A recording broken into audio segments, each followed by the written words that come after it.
Okay, so now we're going to move on to first principles.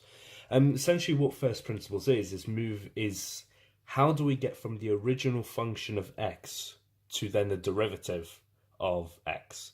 So we're going to have a look at an example. So our question is: prove from first principles that the derivative of x cubed is 3x squared. So we're going to try prove that if we can. Well, we can prove that. So we have to define our gradient. So I'll switch to a blue pen. So our gradient is equal to y2 minus y1, you should know this from GCSE, x2, x1, where y2 and x2 are one set of coordinates. Right.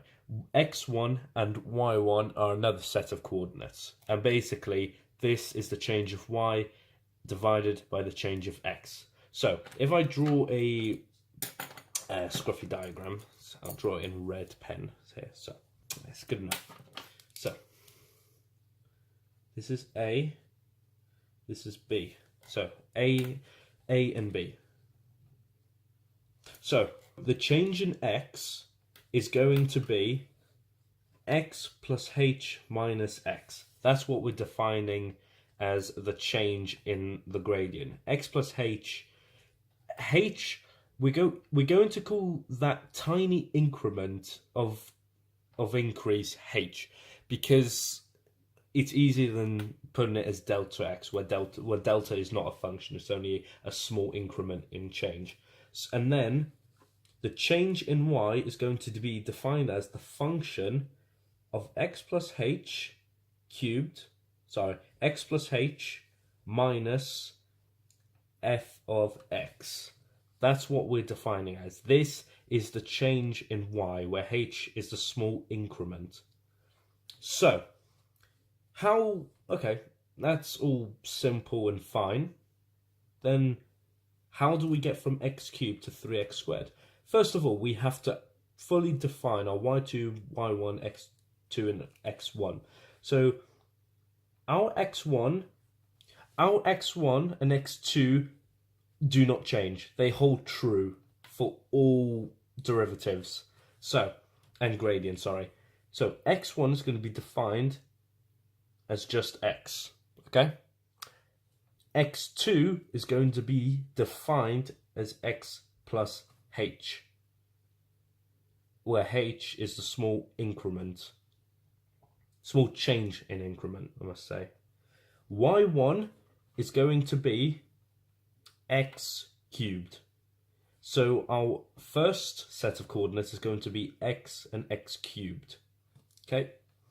And then our y2 is going to be x plus h cubed.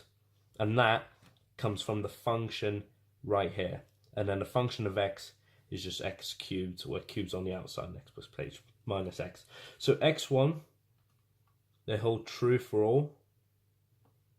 And upside down, capital A is for all. And then depending on what equation you get originally will define what sets, what change in y do you get. Hence y is the derivative of y with respect to x. So, our function of x. So, the derivative of a function of x is equal to the limit, or lim, as h tends to 0. You always put h tends to, limit of h as h tends to 0. Our y2 minus y1 and x2 minus x1. So we have x plus h cubed minus x cubed over x plus h minus x. That is our change in y, as is that, and that is our change in x, as is that. So we're going to keep going. We're going to say the limit as h tends to 0, and we're going to expand the top and simplify the bottom. So we're going to put x cubed plus 3x squared plus, 3x squared h, sorry, plus 3xh squared plus h cubed minus all minus x cubed. So, and then dividing that all by h. That's it. Okay, so what we're going to do, we're going to cancel those the two terms on the top. So we're going to say the limit as h tends to 0, 3x squared h plus 3x h squared plus h cubed divided by h. So that makes sense. That's meant to be a h, by the way. Okay, so we're going to keep going. So what we're now going to do, you're probably thinking, okay, I'm kind of seeing the pattern. If you spotted that pattern, then we know where we're going to go from here. So we're going to keep going once more. Okay. So we're going to say the limit as h tends to 0, h 3x squared plus 3x h plus h squared all divided by h. As h tends to 0, all these terms go to 0, except for that one. You're probably seeing the pattern, but let's just keep going for one more. They cancel. Sorry, I forgot to put that. So we're going to say that the limit as h tends to 0, 3x squared plus 3xh plus h squared. And that is our final statement. So we're now going to say, So we're now going to say that as h tends to 0, 3x squared equals 3x squared, 3xh equals 0 if you put in h equals 0, and h squared also converges to 0. Therefore, the derivative of x cubed is 3x squared. It's not bad for all of that. You'll have such simple ones. This is worth about, I'd say, 4 marks or roundabout.